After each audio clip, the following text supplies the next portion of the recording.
Assalamualaikum warahmatullahi wabarakatuh. Alhamdulillah wa syukurlah la haula wala quwwata illa billah. Yang kami cintai dan kami banggakan siswa-siswa yang khususnya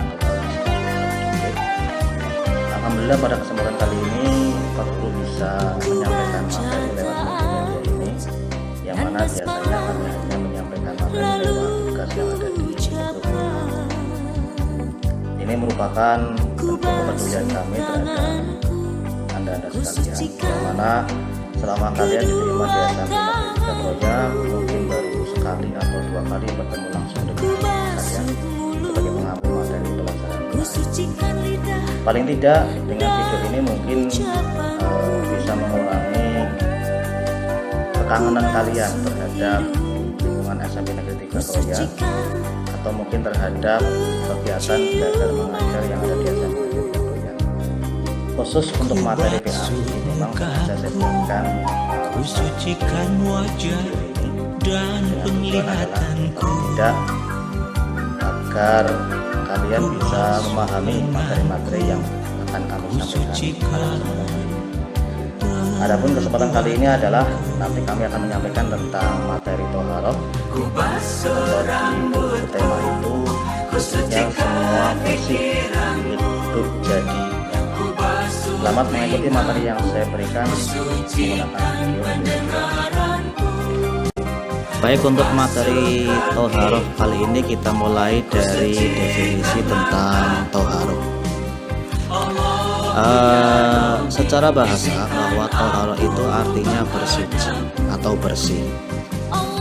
Sedangkan secara istilah Toharoh adalah melenyapkan sesuatu yang ada di tubuh, pakaian, dan tempat yang menjadi hambatan bagi pelaksanaan sholat dan ibadah lainnya menurut tuntunan syariat Islam. Jadi kalau yang dimaksud dengan Toharoh adalah bersuci, secara mudahnya seperti itu.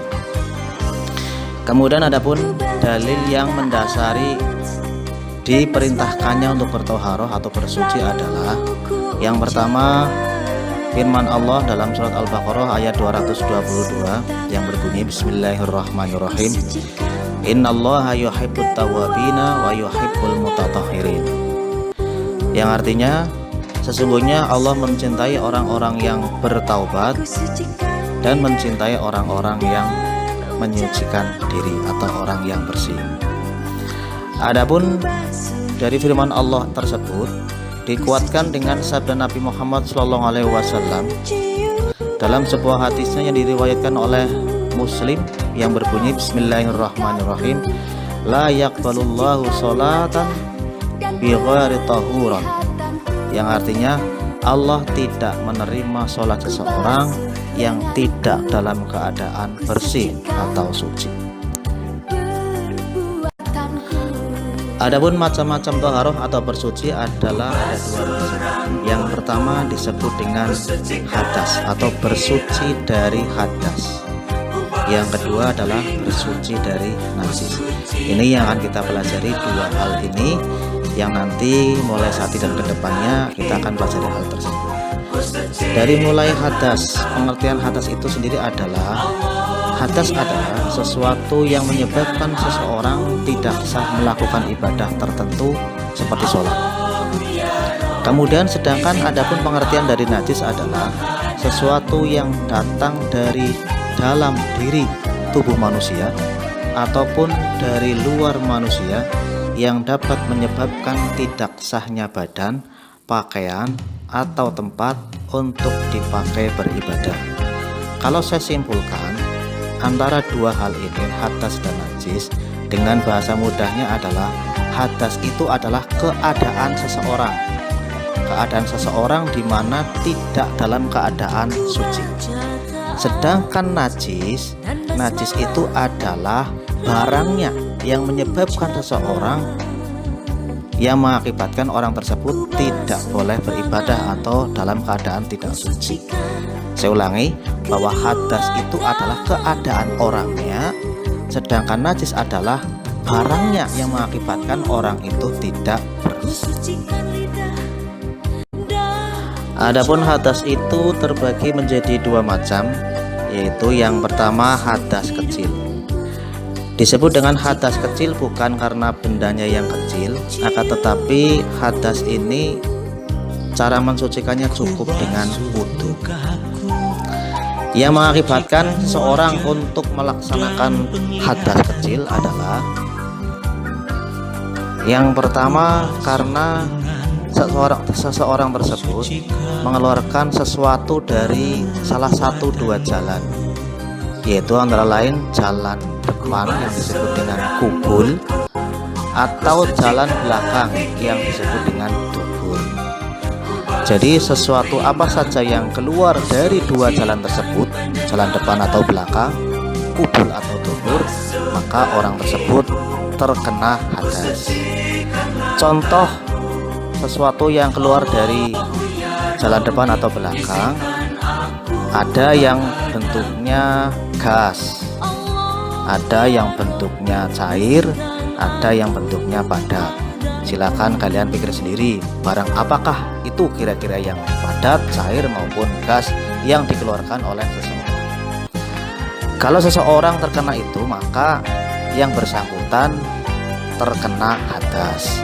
Maka cara mensucikannya adalah dengan cara wudu atau dengan cara tayamum. Adapun macam hadas yang kedua adalah hadas besar. Hadas besar adalah sesuatu yang mengakibatkan seseorang itu harus melaksanakan mandi wajib atau mandi junub atau mandi janabah. Hal-hal yang mengakibatkan orang tersebut harus berjanabah atau mandi wajib adalah yang pertama, mimpi basah. Ini biasanya lumrah dialami oleh orang laki-laki. Yang kedua adalah bersetubuh. Ini kalau bersetubuh ini layaknya dilakukan oleh suami istri. Yang ketiga, menstruasi. Ini biasanya anak perempuan yang mengalami hal ini. Yang berikutnya lagi adalah nifas. Nifas itu adalah darah yang keluar karena seseorang itu melahirkan. Ini biasanya untuk ibu-ibu. Kemudian yang berikutnya lagi adalah wilada. Wilada itu yang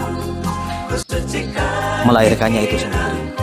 Jadi kalau seseorang mengalami hal tersebut, baik mimpi basah, bersetubuh, menstruasi, atau nifas, atau wilada, maka yang bersangkutan masih terkena hadas besar. Tidak boleh melaksanakan ibadah seperti sholat sebelum yang bersangkutan melakukan mandi besar atau mandi janabah. Adapun toharoh yang kedua adalah toharoh dari najis atau bersuci dari najis. Tadi sudah saya jelaskan tentang pengertian najis. Kalau kesimpulan saya bahwa najis itu adalah barang atau benda yang mengakibatkan seseorang itu tidak sah melakukan ibadah. Adapun macam-macam najis ada 3 macam. Yang pertama adalah najis yang ringan atau dengan istilah lain najis mukhafafah. Najis ringan ini najis yang diakibatkan karena air kencingnya bayi laki-laki yang belum berumur 2 tahun. Yang bayi laki-laki ini belum pernah makan apapun selain ASI. Jadi anak bayi ini belum pernah makan sesuatu yang lain kecuali air susu ibu. Ini adalah contoh dari najis mukhafafah. Adapun cara mensucikan najis mukhafafah ini adalah dengan cara dipercikkan air. Saya ulangi, cara membersihkannya adalah dengan memercikkan air ke daerah atau tempat yang terkena air kencing bayi tersebut sebanyak 3 kali. Jadi pakaian atau badan atau tempat yang terkena air kencing bayi yang belum pernah makan apapun itu terkena najis mukhafafah, dan cara membersihkannya atau cara mensucikannya cukup dengan diperciki atau diciprati dalam bahasa Karangmangunya dengan air sebanyak 3 kali.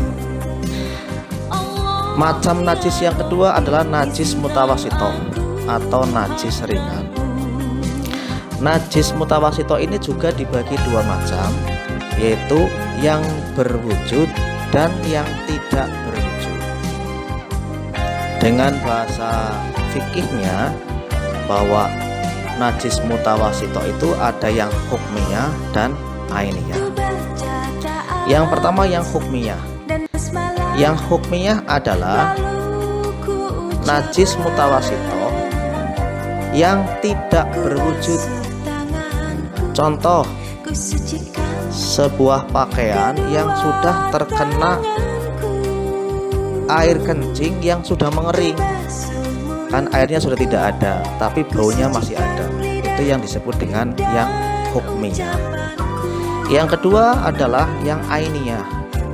Ainiyah itu adalah najisnya berwujud, masih jelas ada kelihatan. Contoh, terkena kencing, masih basah, baunya tidak karuan, ya, atau terkena kotoran hewan atau kotoran manusia yang masih ada wujudnya. Itu yang disebut dengan ainiyah. Jadi ainiyah itu yang berwujud, hukmiyah itu yang tidak berwujud.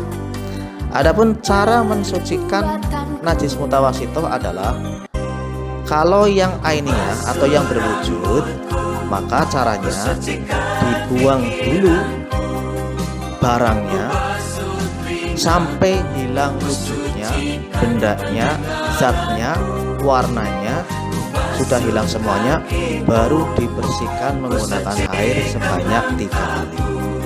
Adapun kalau yang membersihkan najis mutawasito yang hukmiyah, yang tidak ada wujudnya, maka cara membersihkannya cukup dibersihkan menggunakan air sebanyak 3 kali bilasan.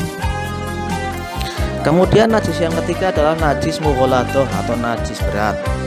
Ini najis yang diakibatkan karena air liur atau air kencingnya anjing atau babi. Jadi air liurnya anjing atau babi jika menempel pada tempat atau pakaian atau badan kita sendiri, maka terkena najis berat atau najis mughaladoh. Dikatakan berat karena mensucikannya cukup berat, yaitu dengan cara dibersihkan dengan air sebanyak 6 kali, kemudian dibersihkan dengan debu 1 kali. Jadi cara membersihkan najis mughaladoh ini adalah yang pertama, ambil dulu itu debu yang ada di sekitar kita, kemudian diusapkan atau ditaruh di benda yang terkena air liurnya anjing tadi itu. Kemudian setelah ditaruh di tempat tadi itu, debunya baru dibuang. Setelah dibuang, kemudian barulah benda itu atau tempat itu dibersihkan, bisa dipel atau bisa dicuci kalau itu baju, dengan 6 kali bilasan. Coba bayangkan kalau tempat itu dipel sampai 6 kali, kan cukup memberatkan. Maka dari itu kita sebagai umat Islam sebaiknya kita hindari untuk memelihara anjing, atau kalau kita memelihara anjing ya tempatkanlah di tempat-tempat yang tidak mengganggu kita untuk melaksanakan ibadah.